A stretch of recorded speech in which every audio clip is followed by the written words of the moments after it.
আজ আমার বয়স ৮০ বৎসর পূর্ণ হল। আমার জীবনক্ষেত্রের বিস্তীর্ণতা আজ আমার সম্মুখে প্রসারিত।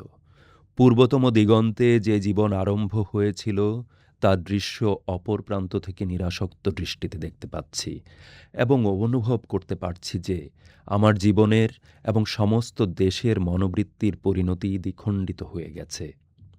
সেই বিচ্ছিন্নতার মধ্যে গভীর দুঃখের কারণ আছে। বৃহৎ মনোবিশ্বের সঙ্গে আমাদের প্রত্যক্ষ পরিচয় আরম্ভ হয়েছে সেদিনকার ইংরেজ জাতির ইতিহাসে। আমাদের অভিজ্ঞতার মধ্যে উদ্ঘাটিত হল একটি মহৎ সাহিত্যের উচ্চশিখর থেকে ভারতের এই আগন্তুকের চরিত্র পরিচয়। তখন আমাদের বিদ্যালাভের পথ্য পরিবেশনে প্রাচুর্য ও বৈচিত্র্য ছিল না। এখনকার যে বিদ্যাজ্ঞানের নানা কেন্দ্র থেকে বিশ্ব প্রকৃতির পরিচয় ও তার শক্তির রহস্য নতুন নতুন করে দেখাচ্ছে, তার অধিকাংশ ছিল তখন নেপথ্যে, অগোচরে। প্রকৃতিতত্ত্বে বিশেষজ্ঞদের সংখ্যা ছিল অল্পই। তখন ইংরেজি ভাষার ভিতর দিয়ে ইংরেজি সাহিত্যকে জানা ও উপভোগ করা ছিল মার্জিত মনা বৈদগ্ধ্যের পরিচয়। দিন রাত্রি মুখরিত ছিল বার্কের বাগিতায়, মেকলের ভাষা প্রবাহের তরঙ্গভঙ্গে। নিয়তই আলোচনা চলত শেক্সপিয়ারের নাটক নিয়ে, বায়রনের কাব্য নিয়ে এবং তখনকার পলিটিক্সে সর্বমানবের বিজয় ঘোষণায়। তখন আমরা স্বজাতির স্বাধীনতার সাধনা আরম্ভ করেছিলাম, কিন্তু অন্তরে অন্তরে ছিল ইংরেজ জাতির ঔদার্যের প্রতি বিশ্বাস। সে বিশ্বাস এত গভীর ছিল যে একসময় আমাদের সাধকেরা স্থির করেছিলেন যে এই বিজিত জাতির স্বাধীনতার পথ বিজয়ী জাতির দাক্ষিণ্যের দ্বারাই প্রশস্ত হবে। কেননা একসময় অত্যাচার প্রপীড়িত জাতির আশ্রয়স্থল ছিল ইংল্যান্ডে। যার স্বজাতির সম্মান রক্ষার জন্য প্রাণপণ করেছিল, তাদের অকণ্ঠিত আসন ছিল ইংল্যান্ডে। মানব মৈত্রীর বিশুদ্ধ পরিচয় দেখেছি ইংরেজ চরিত্রে, তাই আন্তরিক শ্রদ্ধা নিয়ে ইংরেজকে হৃদয়ের উচ্চাসনে বসিয়েছিলেন। তখনও সাম্রাজ্য মদমত্ততায় তাদের স্বভাবের দাক্ষিণ্য কলুষিত হয়নি। আমার যখন বয়স অল্প ছিল, ইংল্যান্ডে গিয়েছিলেন। সেই সময় জন ব্রাইটের মুখ থেকে পার্লামেন্টে এবং তার বাহিরে কোনো কোনো সভায় যে বক্তৃতা শুনেছিলেন, তাতে শুনেছি চিরকালের ইংরেজের বাণী। সেই বক্তৃতায় হৃদয়ের ব্যাপ্তি জাতিগত সকল সংকীর্ণ সীমাকে অতিক্রম করে যে প্রভাব বিস্তার করেছিল, সে আমার আজ পর্যন্ত মনে আছে এবং আজকের এই শ্রীভ্রষ্ট দিনেও আমার পূর্বস্মৃতিকে রক্ষা করছে। এই পরনির্ভরতা নিশ্চয়ই আমাদের শ্লাঘার বিষয় ছিল না, কিন্তু এর মধ্যে এইটুকু প্রশংসার বিষয় ছিল যে আমাদের আবহমানকালের অনভিজ্ঞতার মধ্যেও মনুষ্যত্বের যে একটি মহৎ রূপ সেদিন দেখেছি, তা বিদেশীয়কে আশ্রয় করে প্রকাশ পেলেও তাকে শ্রদ্ধার সঙ্গে গ্রহণ করবার শক্তি আমাদের ছিল এবং কুণ্ঠা আমাদের মধ্যে ছিল না। কারণ মানুষের মধ্যে যা কিছু শ্রেষ্ঠ, তা সংকীর্ণভাবে কোনো জাতির মধ্যে বদ্ধ হতে পারে না।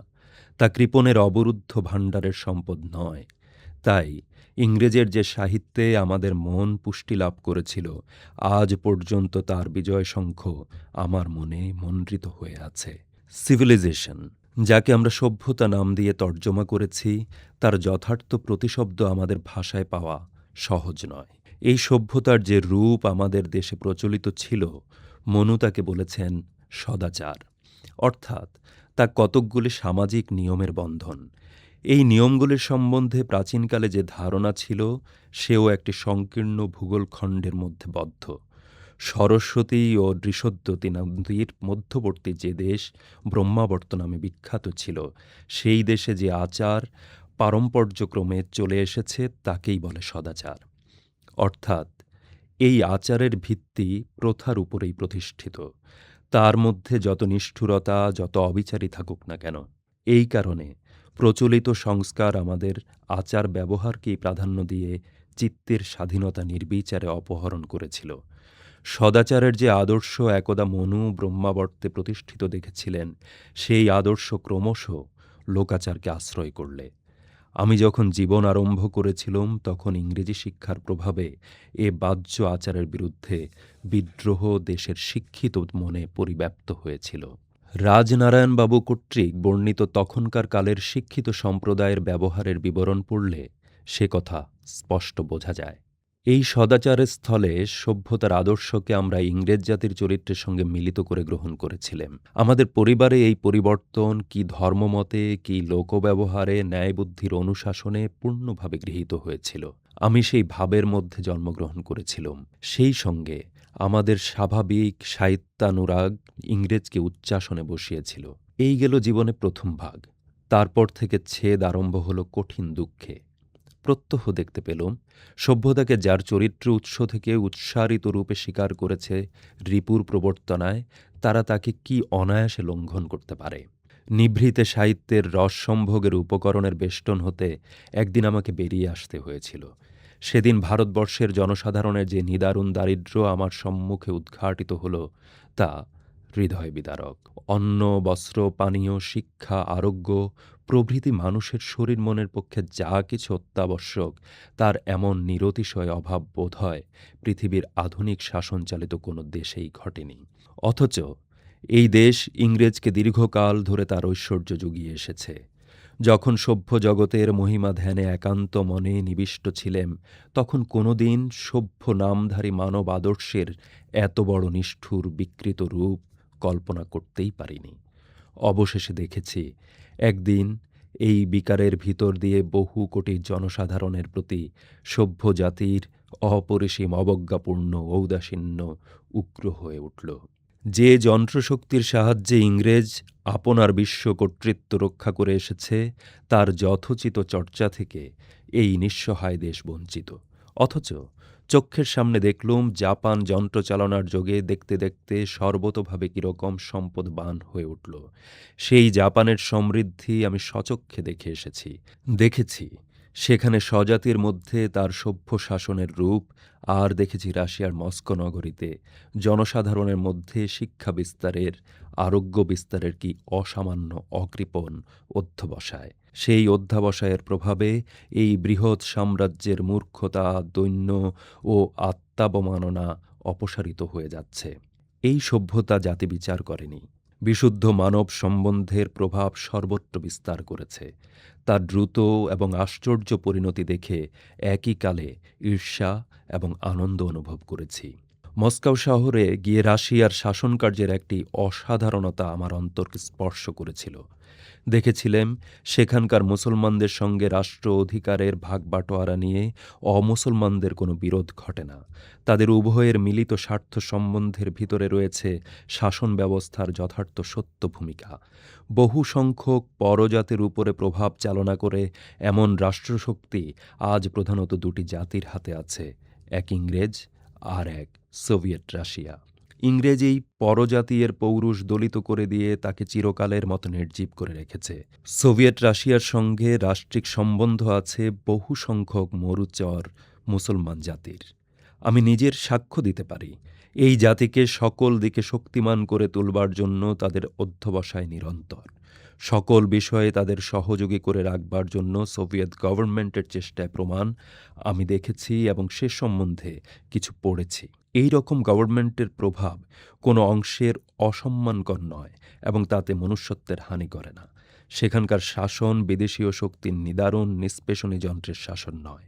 দেখে এসেছি পারস্য দেশ একদিন দুই ইউরোপীয় জাতির জাঁতার চাপে যখন পিষ্ট হচ্ছিল, তখন সেই নির্মম আক্রমণের ইউরোপীয় দংষ্ট্রাঘাত থেকে আপনাকে মুক্ত করে কেমন করে এই নবজাগ্রত জাতি আত্মশক্তির পূর্ণতা সাধনে প্রবৃত্ত হয়েছে। দেখে এলাম জরাথুস্ট্রিয়ানদের সঙ্গে মুসলমানদের এককালে যে সাংঘাতিক প্রতিযোগিতা ছিল, বর্তমান সভ্য শাসনে তার সম্পূর্ণ উপশম হয়ে গিয়েছে। তার সৌভাগ্যের প্রধান কারণ এই যে সে ইউরোপীয় জাতির চক্রান্ত জাল থেকে মুক্ত হতে পেরেছিল। সর্বান্তকরণে আজ আমি এই পারস্যের কল্যাণ কামনা করি। আমাদের প্রতিবেশী আফগানিস্তানের মধ্যে শিক্ষা এবং সমাজনীতির যে সর্বজনীন উৎকর্ষ যদিচ এখনও ঘটেনি, কিন্তু তার সম্ভাবনা অক্ষুণ্ণ রয়েছে। তার একমাত্র কারণ সভ্যতা গর্বিত কোনো ইউরোপীয় জাতি তাকে আজও অভিভূত করতে পারেনি। এরা দেখতে দেখতে চারদিকে উন্নতির পথে, মুক্তির পথে অগ্রসর হতে চলল। ভারতবর্ষ ইংরেজের সভ্য শাসনের জগদ্দল পাথর বুকে নিয়ে তলিয়ে পড়ে রইল নিরুপায় নিশ্চলতার মধ্যে। চৈনিকদের মতন এত বড় প্রাচীন সভ্য জাতিকে ইংরেজ স্বজাতির স্বার্থ সাধনের জন্য বলপূর্বক ওহিফেন বিষে জর্জরিত করে দিলে এবং তার পরিবর্তে চীনের এক অংশ আত্মসাৎ করলে। এই অতীতের কথা যখন ক্রমশ ভুলে এসেছি, তখন দেখলুম উত্তর চীনকে জাপান গলাধঃকরণ করতে প্রবৃত্ত। ইংল্যান্ডের রাষ্ট্রনীতি প্রবীণেরা কি অবজ্ঞাপূর্ণ ঔদ্ধত্যের সঙ্গে সেই দস্যুবৃত্তিকে তুচ্ছ বলে গণ্য করেছিল। পরে এক সময় স্পেনের প্রজাতন্ত্র গভর্নমেন্টের তলায় ইংল্যান্ড কী রকম কৌশলে ছিদ্র করে দিলে তাও দেখলাম এই দূর থেকে। সেই সময়েই এও দেখেছি একদল ইংরেজ সেই বিপদগ্রস্ত স্পেনের জন্য আত্মসমর্পণ করেছিলেন। যদিও ইংরেজের এই ঔদার্য প্রাচ্য চীনের সংকটে যথোচিত জাগ্রত হয়নি, তবু ইউরোপীয় জাতির প্রজাস্বাতন্ত্র্য রক্ষার জন্য যখন তাদের কোনো বীরকে প্রাণপাত করতে দেখলুম, তখন আবার একবার মনে পড়ল ইংরেজকে একদা মানবহিতৈষী রূপে দেখেছি এবং কি বিশ্বাসের সঙ্গে ভক্তি করেছি। ইউরোপীয় জাতির স্বভাবগত সভ্যতার প্রতি বিশ্বাস ক্রমে কি করে হারানো গেল, তারই এই শোচনীয় ইতিহাস আজ আমাকে জানতে হলো। সভ্য শাসনের চালনায় ভারতবর্ষের সকলের চেয়ে যে দুর্গতি আজ মাথা তুলে উঠেছে, সে কেবল অন্ন, বস্ত্র, শিক্ষা এবং আরোগ্যের শোকাবহ অভাব মাত্র নয়। সে হচ্ছে ভারতবাসীর মধ্যে অতি নৃশংস আত্মবিচ্ছেদ, যার কোনো তুলনা দেখতে পাইনি ভারতবর্ষের বাইরে মুসলমান স্বায়ত্তশাসন চালিত দেশে। আমাদের বিপদ এই যে, এই দুর্গতির জন্যে আমাদেরই আজ সমাজকে একমাত্র দায়ী করা হবে। কিন্তু এই দুর্গতির রূপ যে প্রত্যহই ক্রমশ উৎকট হয়ে উঠেছে, সে যদি ভারত শাসনযন্ত্রের ঊর্ধ্বস্তরে কোনো এক গোপন কেন্দ্রে প্রশ্রয়ের দ্বারা পোষিত না হতো, তাহলে কখনোই ভারত ইতিহাসের এত বড় অপমানকর অসভ্য পরিণাম ঘটতে পারত না। ভারতবাসী যে বুদ্ধি সামর্থ্যে কোনো অংশে জাপানের চেয়ে ন্যূন, এ কথা বিশ্বাসযোগ্য নয়। এই দুই প্রাচ্য দেশের সর্বপ্রধান প্রভেদ এই, ইংরেজ শাসনের দ্বারা সর্বতোভাবে অধিকৃত ও অভিভূত ভারত আর জাপান এই রূপ কোনো পাশ্চাত্য জাতির পক্ষ ছায়ার আবরণ থেকে মুক্ত। এই বিদেশীয় সভ্যতা, যদি একে সভ্যতা বলো, আমাদের কি অপহরণ করেছে তা জানি। সে তার পরিবর্তে দণ্ড হাতে স্থাপন করেছে, যাকে নাম দিয়েছে ল অ্যান্ড অর্ডার, বিধি এবং ব্যবস্থা, যা সম্পূর্ণ বাইরের জিনিস, যা দারোয়ানি মাত্র। পাশ্চাত্য জাতির সভ্যতা অভিমানের প্রতি শ্রদ্ধা রক্ষা অসাধ্য হয়েছে। সে তার শক্তিরূপ আমাদের দেখিয়েছে, মুক্তিরূপ দেখাতে পারেনি। অর্থাৎ মানুষে মানুষে যে সম্বন্ধ সবচেয়ে মূল্যবান এবং যাকে যথার্থ সভ্যতা বলা যেতে পারে, তার কৃপণতা এই ভারতীয়দের উন্নতির পথ সম্পূর্ণ অবরুদ্ধ করে দিয়েছে। অথচ আমার ব্যক্তিগত সৌভাগ্যক্রমে মাঝে মাঝে মহদাশয় ইংরেজের সঙ্গে আমার মিলন ঘটেছে। এই মহত্ব আমি অন্য কোনো জাতির, কোনো সম্প্রদায়ের মধ্যে দেখতে পাইনি। এরা আমার বিশ্বাসকে ইংরেজ জাতির প্রতি আজও বেঁধে রেখেছেন। দৃষ্টান্তস্থলে অ্যান্ড্রুজের নাম করতে পারি। তার মধ্যে যথার্থ ইংরেজকে, যথার্থ খ্রিস্টানকে, যথার্থ মানবকে বন্ধুভাবে অত্যন্ত নিকটে দেখবার সৌভাগ্য আমার ঘটেছিল।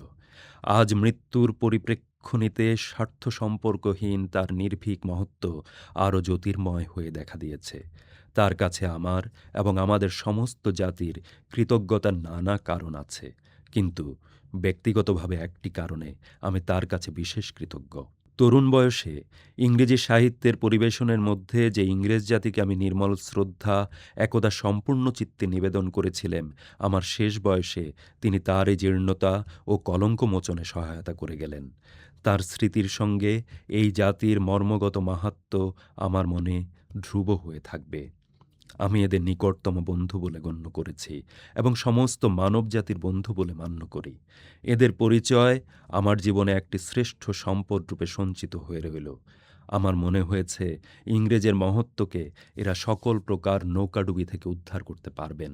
এদের যদি না দেখতুম এবং না জানতুম, তাহলে পাশ্চাত্য জাতির সম্বন্ধে আমার নৈরাশ্য কোথাও প্রতিপাদ পেত না। এমন সময় দেখা গেল সমস্ত ইউরোপে বর্বরতা কীরকম নখদন্ত বিকাশ করে বিভীষিকা বিস্তার করতে উদ্যত।